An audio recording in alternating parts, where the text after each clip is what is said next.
So we're live on both YouTube, which is down here on the cell phone, and Facebook, which is up here on the webcam.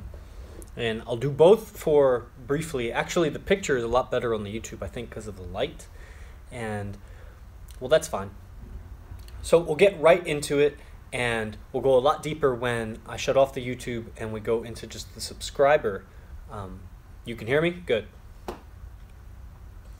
And, oh, you can't hear me. Oh no.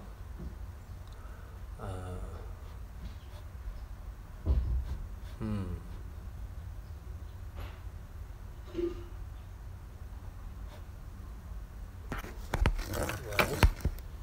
1 second.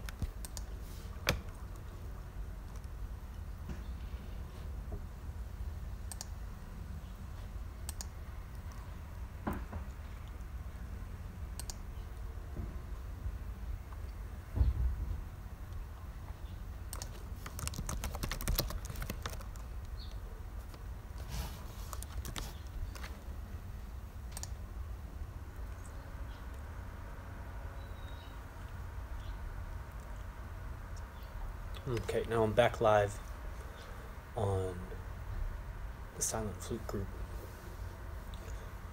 Okay, when you're on the, if you're on the Silent Flute, the Facebook video, go ahead and comment if you can or can't hear me. Can you hear me?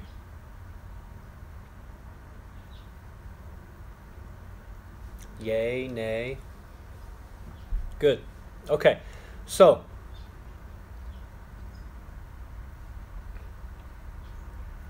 there's a lot of suffering going on in the world. What's up, David? And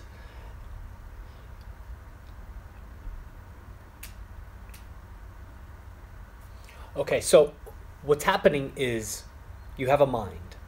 This is a real thing. Don't shy away from the idea that there's this thing, this entity called a mind. And mind is not your brain. This is very important for living life, having stability and groundedness, power over your emotions, rather than being victim of your emotions. You have to first recognize that there is a mind, and mind is separate from brain. Mind is separate from self. You have this physiology, which is the organs of perception and of action, and you have this mind entity, which is like the internet. You know, you got a computer, and then there's internet. You need both, because without one, it's just, you know, it's ethereal, or it's just lifeless hardware. But beyond that, there is the self. And this is not an intangible thing. This is a thing that by the end of the lecture today, you should have a deeper experience of. The self would be, let's say you have a computer picking up the internet, but there was something that created the internet. Something that, let's say you go to a web page. Somebody made that web page. So there's like an architect of the internet, and that's the self. And all of your problems are caught up in the mind, in the past or the future. In the present moment, let's say, like I said, I think it was on my Instagram live, a child for the first time experiences, let's say, a big dog, or a snake, or something that all of us would be like scared of, or whatever, have a reaction to, and the child wouldn't. The child doesn't have a frame of reference. And that's telling you that when you experience an external stimulation, an external image, picture, sound, whatever is stimulating, it's that person, that their voice triggered something, or that song, or that smell. It's not that thing that's triggering you. What it is that is re-stimulating a memory of a past thing that has associated with it the emotions that are being conjured up. Okay, so this is an understanding. You need this understanding to move forward. To move forward and know that there are pictures in your mind. Some of them are happening instantaneous as you're experiencing life.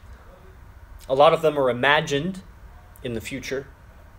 And in a way, the past is also imagined, because how we remember the past, you probably know, changes as you move forward in time. Somehow your story changes. Somehow when I describe how I was a wrestler at the University of Oklahoma, I recognize that the story seems to change a little bit each time. It gets a little bit more glorious or something like that. Oh, I got some gum in my gums. So your past is an imagining too, your memory. And so it's all either present or not. And your emotions, when they are created by something, is the not present. Okay, that's fine. Because guess what? If it's not in the present, it's very easy to change. If it's not in the present, you can manipulate it very easily. It's different than something that's in the present. I have these scissors right here. This is difficult to change. It's in the present. If I'm not touching it, there's a picture. I'm looking at it, and I can't really change the picture of it. But if I imagine how I saw the scissors, I can change those scissors into a Q-tip or a soda pop or whatever. Now, it depends on your power of concentration to change all of that experience internally. Meaning, you don't just see an object, you feel it, you smell it, you feel its presence, like different than tactile feeling. You might hear it, or there's a taste to it. As you think about metal scissors, you might even be able to taste the metal of it. That's your power of concentration. And what we're about to do with inner alchemy depends and relies upon your ability to concentrate on the form that's in your mind, concurrently with the words that are forming it. Okay, so I just introduced a whole new variable, that words are forming this object, this form in your mind. It's a more advanced practice to be able to calm the mind enough to where you can notice. Let's say you have a big ocean or a big lake, and it's very deep, and you look down into it and it's cloudy. There's muck and there's algae, and you just can't see very deep. Over time, this lake settles because you're practicing yoga. You're the lake. Get it? And it's as it settles, you can look deeper and deeper. But if something comes up from the surface, you might not have a big warning before the wave hits the top. As you clarify the mind, you clear out the clutter, you let go of the attachments that you don't need, and you let go of holding on to information in moments when you don't need it, then you'll see sooner and sooner these waves, energy and motion, emotions. You'll see the emotions come to the surface sooner and sooner, so you'll be able to give yourself a heads up. Eventually, the goal being that you see all the way to the bottom the emanation of the emotion, which is a sentence or words.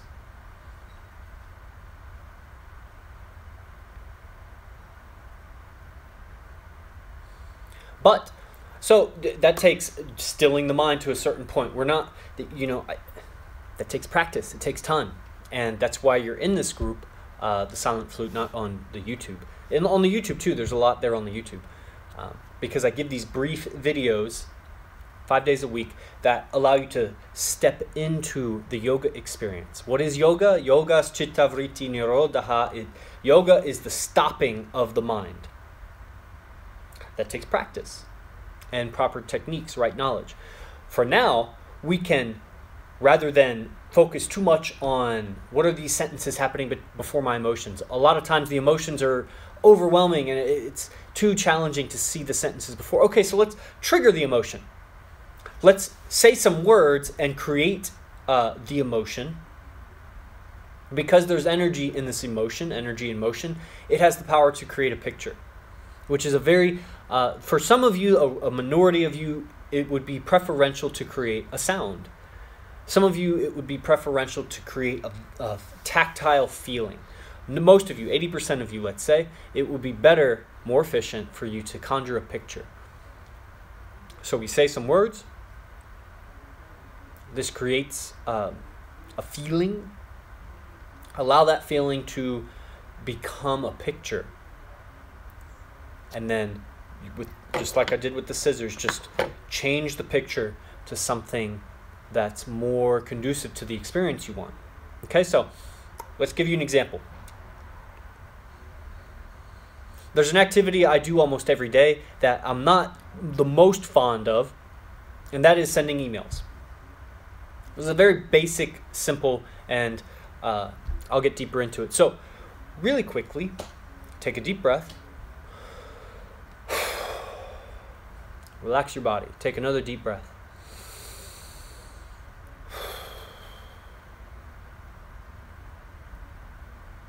One last time. Deep, deep, big inhale from the belly.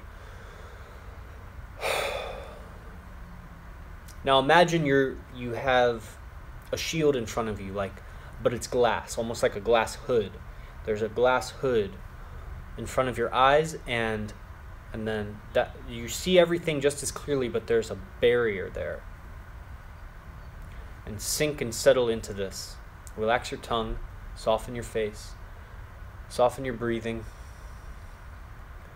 and pretend that there's a veil, a clear force field that you can see right through, but it separates what's right next to your eyes from what's on the other side of it.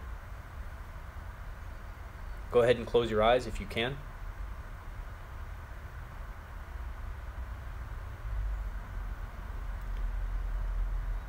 And now we'll take the example of emailing. Let's say, or if emailing is not your thing, maybe there's something business related that's not your most favorite thing to do. So think of that. Every time I say email, you just replace the word email with whatever your thing is, or maybe it's emailing. So when you think about doing this task, emailing, let the feeling come up. Remember, there's this clear force field in front of your eyes, and on the other side of it is reality, and on this side of it is what you can see. Think about emailing. Emailing, emailing, emailing. Email, email, email.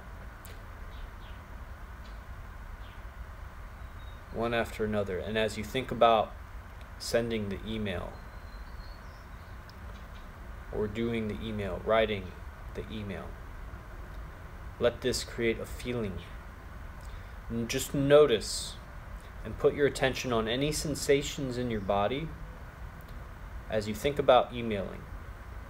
Maybe something tightens, maybe something loosens, maybe you see colors or little energies moving around, or whatever it is. As you think about emailing, put your attention on emailing like you must do this task. And there's the feeling. And now translate this feeling like Morse code is translated into letters. Translate this feeling into a picture. See something. You think about emailing, and then you see something. It creates a feeling, and that creates a picture of some kind. I can't tell you what you see. You think about emailing, you feel emailing. Good. And now how can you change that picture so that you become friendly towards it? What could you alter this picture so that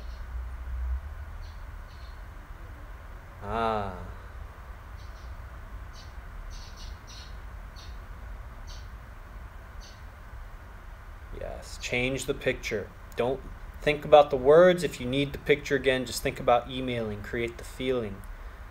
Conjure a picture. And then change the picture until you feel your feelings change to happiness or friendliness. Change the picture. Soften the face.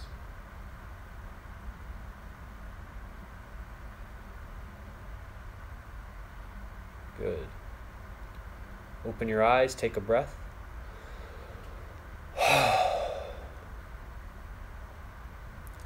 And that's a kind of inner transmutation, alchemy.